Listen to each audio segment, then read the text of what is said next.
Para pemirsa, barakallahu fikum. Di dalam hadis riwayat Imam Muslim di dalam sahihnya, Rasul sallallahu alaihi wasallam bersabda, "Huffatil jannatu bil makari, wa huffatin nar bis syahawat." Huffatil jannatu bil makari. Surga itu jannah. Surga bahasa Arabnya jannah. Jannah itu artinya taman. Kalau kita mendengar kata taman, maka yang terbayang pada benak pikiran kita itu adalah satu tempat ya, yang sangat indah. Ya. Ada pepohonan hijau yang rindang, ya. Kemudian di bawahnya itu ada rumputan hijau yang terbentang luas. Ada bunga-bunga warna-warni, ya. Ada tempat-tempat bermain anak-anak, ya. Bahkan ada gemericik air yang mengalir di sela-sela taman itu.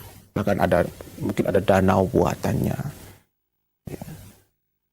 Dan selalunya yang ada dalam benak kita kalau bicara taman itu sesuatu yang indah, menyejukkan, dan siapapun yang ada di situ merasa nyaman dan enak. Ya, coba Anda berada di taman yang seperti tadi, ya. Rumputannya hijau, banyak bunga-bunga yang indah, ya. Kemudian ada pepohonan yang rindang yang kita bisa berteduh di bawahnya dari teriknya matahari. Apalagi di situ ada buah-buahan yang ranum, yang manis, yang pendek. Kita tidak perlu naik. Sambil duduk kita bisa memetik buahnya. Kalau ada seperti itu, sampai orang mengatakan surga dunia. Nyaman. Hati dan pikiran itu pasti nyaman di situ. Beda kalau kita berada di dalam ruangan yang tertutup, ya, dengan di alam yang terbuka. Jadi suasana kejiwaan dan pikiran kita itu berbeda. Ya.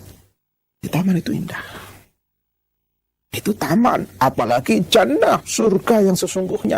Mala ainun ra'at, wala udhunun sami'at, wala khatara fi qalbil bashar, kata Rasul. Tidak bisa diindra dengan panca indera, dibayangkan dengan pikiran, dengan pandangan, ya. Tidak bisa. Terlalu indah untuk dibayangkan. Kita melihat taman yang indah saja kita sudah begitu senang. Kiasan. Semua persoalan seakan-akan bisa terlupakan saat kita berada di tempat yang indah tadi. Apalagi di surga. Tapi pemirsa rahmatullah, yang perlu Anda ketahui, Rasul mengatakan, huffatil jannatu bil makarih. Anda untuk bisa menggapai tempat yang sangat indah tadi, surga. Surga itu dikelilingi huffatil jannatu bil makarih, dengan hal-hal yang berat, yang tidak disukai, yang melelahkan. Artinya dari sisi manapun Anda ingin masuk ke dalam taman surga tadi, ke jannah itu, Anda harus melalui tahapan, ya, yang melelahkan, yang tidak Anda sukai. Harus itu. Mengapa? Tidak ada celah. Tidak ada celah masuk surga kecuali melalui makarih. Harus melewati hal-hal yang tidak Anda sukai. Ya, tentu yang tidak disukai di sini, yang tidak disukai oleh hawa nafsu. Ya. Hawa nafsu itu, inna nafsa la'ammaratun bisu. Dan setiap manusia itu mengalami berikan hawa nafsu. Maka disitulah tantangan kita. Ya. Kalau manusia tidak ada hawa nafsunya, tidak ada istilah disukai atau tidak disukai. Karena yang membuat seseorang itu suka atau tidak suka itu adanya hawa nafsu. Ya. Kalau nggak ada hawa nafsu, ya nggak ada istilah suka tidak suka. Ya. Seperti apa? Malaikat tidak Allah berikan pada mereka hawa nafsu. Jadi diperintahkan untuk melakukan beban seberat apapun, tidak ada keluhan. Disuruh ruku saja.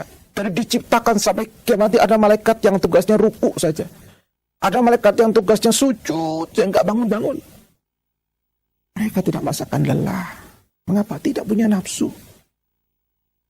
Ya. Jadi yang bisa merasakan lelah dan nikmat itu, ya manusia. Nah, huffatin naru bisyahawat. Ya.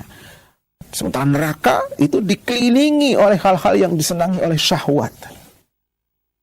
Dikelilingi.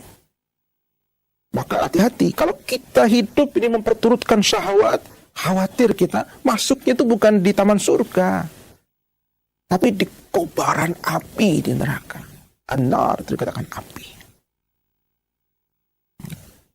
Tapi kalau kita ingin menikmati nikmat dan indahnya surga, harus berlelah-lelah terlebih dahulu. Ibarat Anda, pemirsa, ya, ingin menikmati pemandangan yang indah di puncak gunung. Ya. Kalau di puncak gunung itu, melihat keadaan di bawahnya itu tentu semua gunung itu ya indah. Melihat bawahnya. Apapun pemandangan di bawahnya, apakah berisi pemukiman yang padat, atau berisi kebun-kebun, pepohonan, atau lautan. Apa saja pemandangan di bawahnya itu kalau lihat dari atas itu mesti indah. Tapi Anda perlu sadar, untuk bisa naik ke puncak yang tertinggi di gunung itu, Anda harus berlelah-lelah terlebih dahulu. Lelah. Ya. Tidak bisa Anda berada di puncak tanpa harus naik. Ya kalau kemudian, nah itu kan bisa pakai helikopter.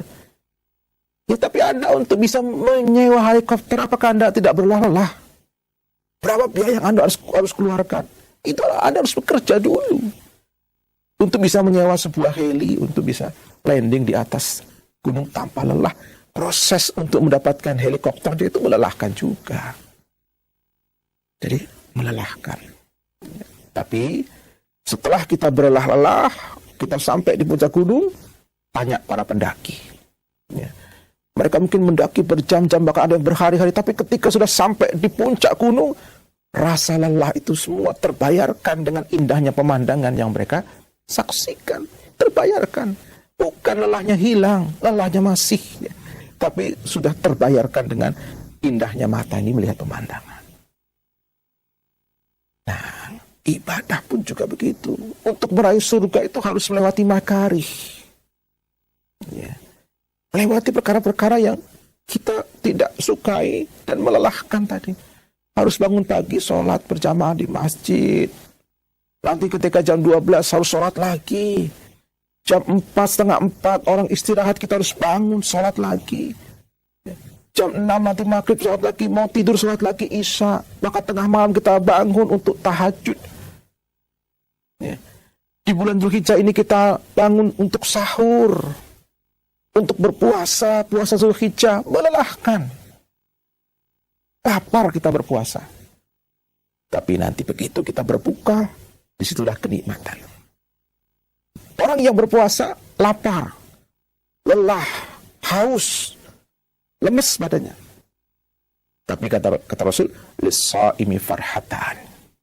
Orang yang berpuasa itu dia akan punya dua kebahagiaan. Farhatun inda fitrihi, kebahagiaan pertama ketika dia berbuka. Orang yang kelaparan 13 jam menahan tidak makan, tidak minum, begitu di hadapannya ada hidangan, ya, buah atau apalah untuk berbuka, tentu itu sangat membahagiakan, senang. Dan memang benar-benar hausnya hilang. Hausnya hilang, laparnya hilang itu dengan makan. Bukan tersisa. Hilang seketika. Wa farhatun inda liqa'i rabbih. Dan kebahagiaan kedua yang lebih besar dibandingkan kebahagiaan pertama saat dia mendapatkan hidangan makanan setelah lapar seharian. Kebahagiaan kedua itu yang lebih dari itu adalah farhatun inda liqa'i rabbih. Bahagia ketika berjumpa dengan Allah, membawa amal puasa yang hanya Allah yang akan memberikan balasan kepada hamba-hambanya yang berpuasa. As-shaumu li, puasa itu milikku. Jadi kalau kita membawa amal puasa, Allah yang akan memberikan balasan langsung. Itu kebahagiaan yang tidak tertandingi. Tapi sebelumnya kita haus dulu, lapar dulu, lemas dulu, selama 12,5 sampai 13 jam. melakukan ketaatan kepada Allah. Tapi setelah itu kita akan mendapatkan nikmatnya, lezatnya, buah daripada ketaatan tersebut. Ya. Mari pemirsa, yang masih tersisa di bulan Dzulhijjah ini, dari hari ini, atau setidaknya kalau hari ini Anda sudah tidak berpuasa, besok Anda berpuasa.